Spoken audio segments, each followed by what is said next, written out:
Welcome to the Take Action Now Summit.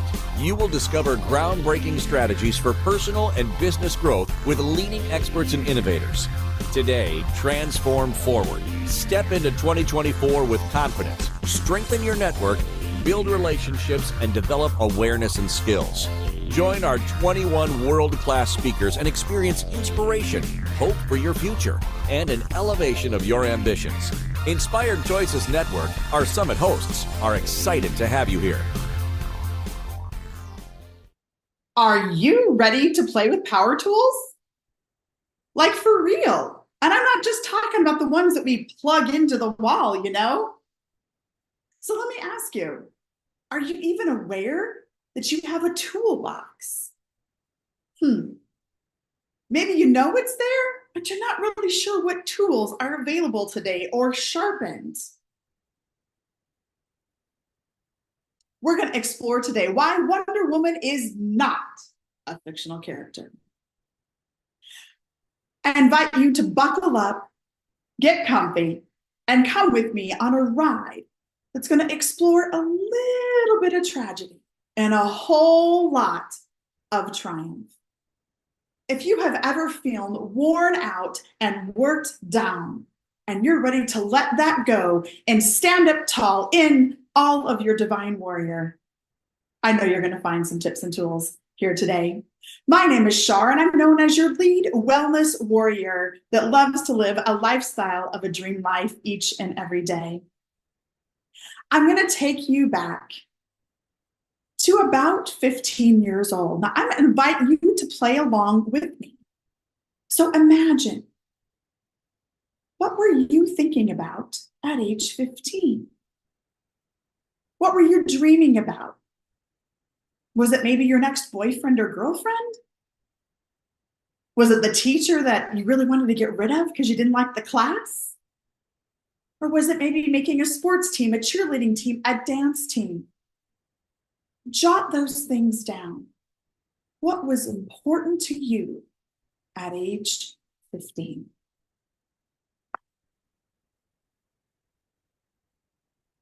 Our young lady today in the story is sitting in her family's doctor's office when all of a sudden she hears the doctor say to her mother, "You need to talk with her about not having children." Well, this young lady wanted none of that. Excuse me, she said, "I'm right here. You can talk to me," she said to the doctor. The doctor promptly tried to explain why at 15 years old, she was not going to be able to be a mother naturally and should consider something called a hysterectomy, of which the parent was to explain later. Are you serious? A hysterectomy? 15 years old? I bet that wasn't on your list of what you were thinking of or dreaming of, or even knowing about at age 15. Yes, you've guessed it. That 15-year-old was me. I was blown away in that moment because, you see, I was just all in on my dream. God had given me my dream at age 6, sitting in my first grade classroom, that I was going to practice medicine, fly airplanes, or both at the United States Air Force Academy in Colorado Springs, Colorado. What I didn't know at age 6 is that at that time, women weren't even allowed to be there. There was not one woman at the United States Air Force Academy practicing medicine or flying planes or both. So fast forward at age 15, I was all in because at 16, I was going to graduate from high school. Yep, I did that part really fast. And I was only focused right there on that goal. So to hear these words come out of a doctor's mouth was like,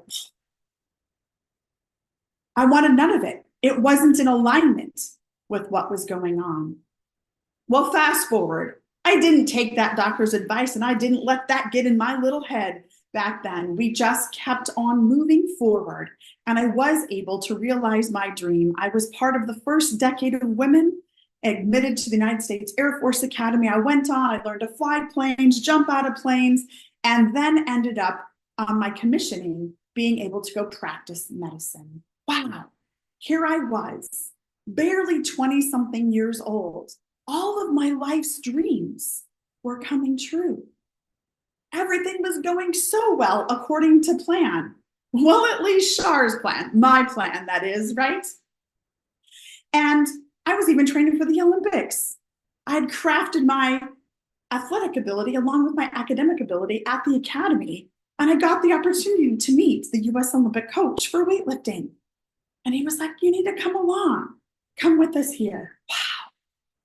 Well, the goal was to get to Greece in 2004. Does anyone here like to travel? I love to travel. I was so excited. I thought, wow, Greece, 2004. That was the next long haul vision dream I had. But God had different plans. See, at the time, I was doing my rotation through OBGYN. My specialty ended up being emergency trauma, and I was grateful for this time in OBGYN because I learned a few things. First and foremost, I learned that expecting moms and kids was probably not my best use of talents. And number two, I learned that working for the department head during that time was actually something that ended up helping to save my life. You see, things were not going well personally. I was getting ready for work this morning, and back then I had really long, flowing, beautiful caramel brown hair. And in the military, we had to tuck it back. So I was wringing the water out of my hair in the shower so I'd be able to braid it up. Whenever half of it came out of my hand. I knew something was wrong. Just didn't know exactly what. Because I was working for the department head of OBGYN, I walked right into Dr. Leitner's office and I said, hey, listen, when we get done seeing patients today, I need to be a patient. Got some problems. She knew nothing about that 15-year-old girl that we just spoke about. So I informed her after work in the evening what was my history, what was going on. And she helped me begin the journey of discovering exactly what was going on. So of course, the day at work, that day was what we call pregnancy test day. See, in a military hospital, we used to have days when military spouses and members could come in, have their blood drawn. We would send all the tubes right down to the lab all at once. She also took my blood during that appointment. And yep, it went right in with those samples. I promptly got a call from the lab that said, hey, congratulations, Mom. You're expecting. What? Me? I was pretty sure we had it all mixed up. So I promptly called her and said, I'm going down to the lab. I'm going to draw my blood and I will make sure that it gets spun correctly because this can't be. Don't you remember what I told you about my 15-year-old years? And she said, well, I'm coming with you. Now imagine this.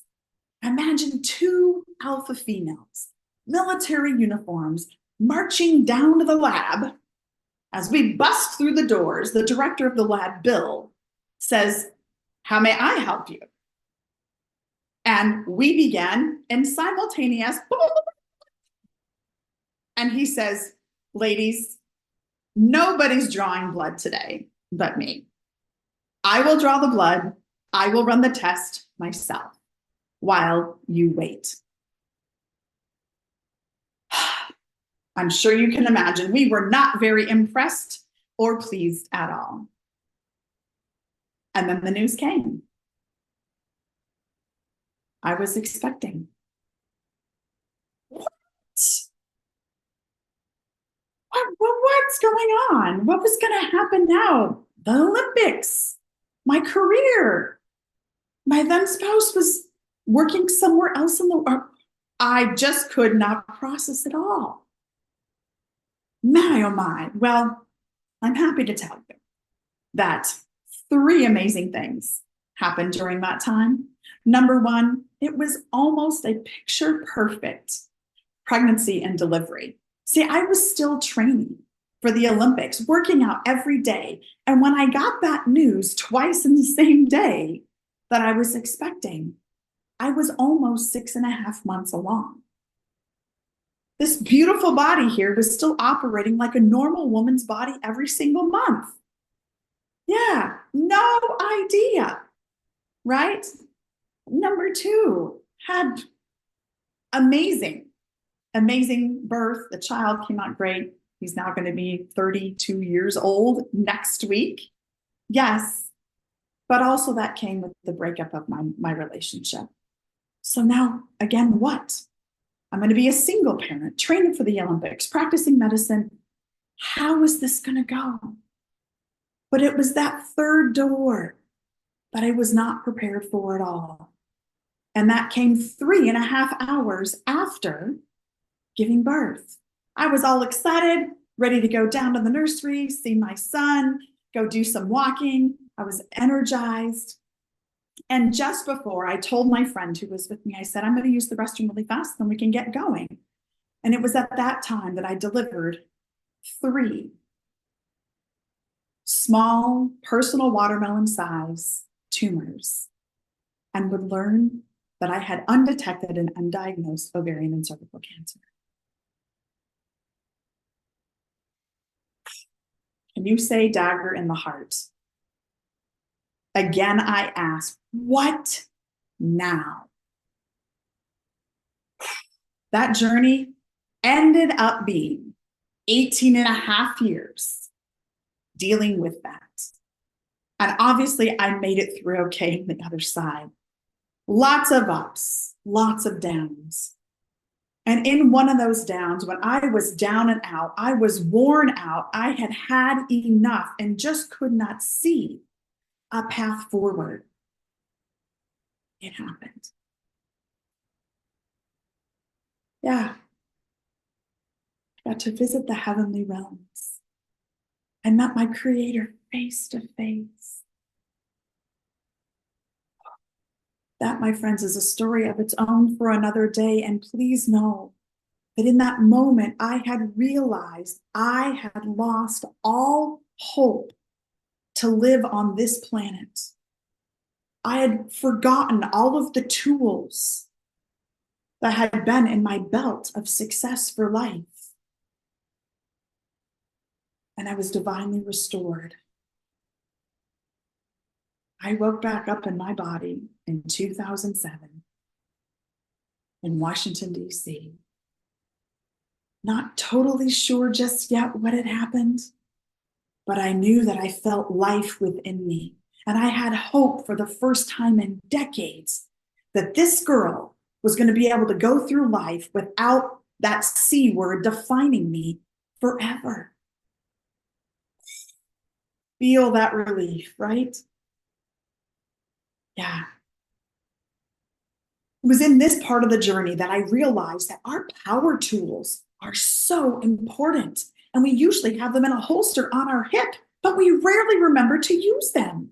I'm going to highlight to you the 3 biggest ones that will make all the difference to help use the other tools effectively. The first one was the power of decision. See, we get to decide each step along the way, each attitude along the way, each word along the way. I had not yet decided to fully participate in my own rescue. Now, if we look at the word decide, the root word is side. You might know of other words like genocide, right? Suicide. It just means to cut off any other option. I hadn't cut off the option of death to be in the living. I wasn't all in on getting this body and this body healthy again. And when I made the decision that day, guess what? The world of possibility opened up. Things began to change very, very quickly. To the point that number 2, the power of perspective, smashed me right in the face.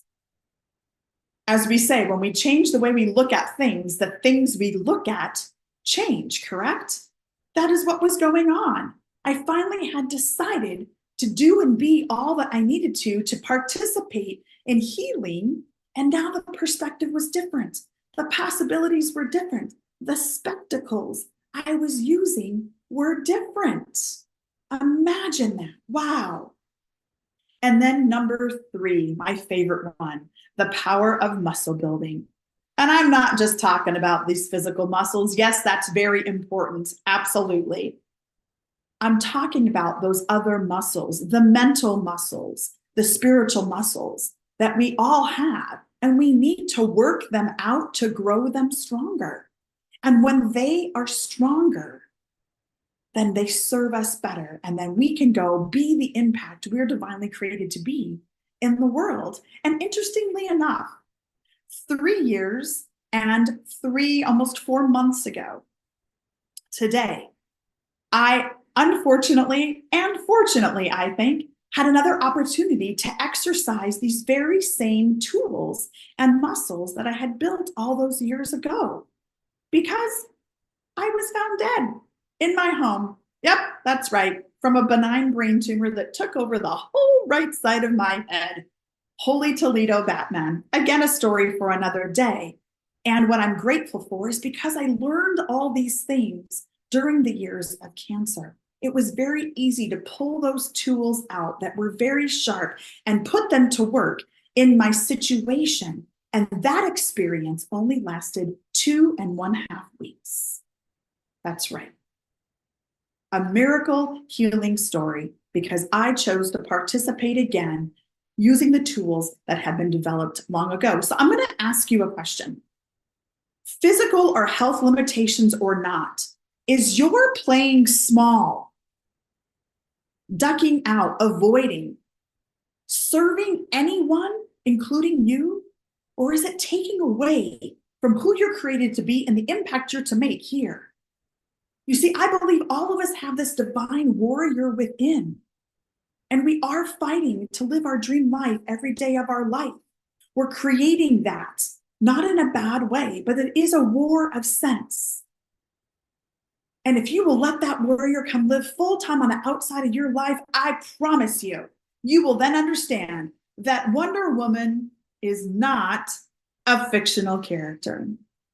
All right, folks, our time is getting ready to come to a close, but I'm going to invite you now, if you can, and you are in a safe place, meaning not driving a car or anything like that, please stand up and give yourself room to move, okay? Room to move. And I want you to repeat after me loudly in your space, and I want you to move your body as well. You ready? Let's go. I will go over. I will go under. I will go around, and I will go through any obstacle that gets in my way, because I am highly motivated. I am truly dedicated, and I am extremely successful. Yes. Oh, let's try that one again. I am extremely successful. Yes. All right. Give yourself a round of applause. That's something that you can say to yourself each and every day as another power tool in your box. Keep that one sharp, because sometimes we just need to remind ourselves exactly who we are, put on our superhero garb, and just be that warrior. Absolutely. I look so forward to connecting with each and every one of you. And you can email me at char@flyfarwithchar.com. And I'd love to help you discover the divine warrior, the Wonder Woman, the Superman within each and every one of you. Because after all, we, you, me, all of us are she. It's not meant to be a sideline kind of job, my friends. We live in a nonfiction, living, active world, and you are not a fictional character. I look forward to seeing you on the inside.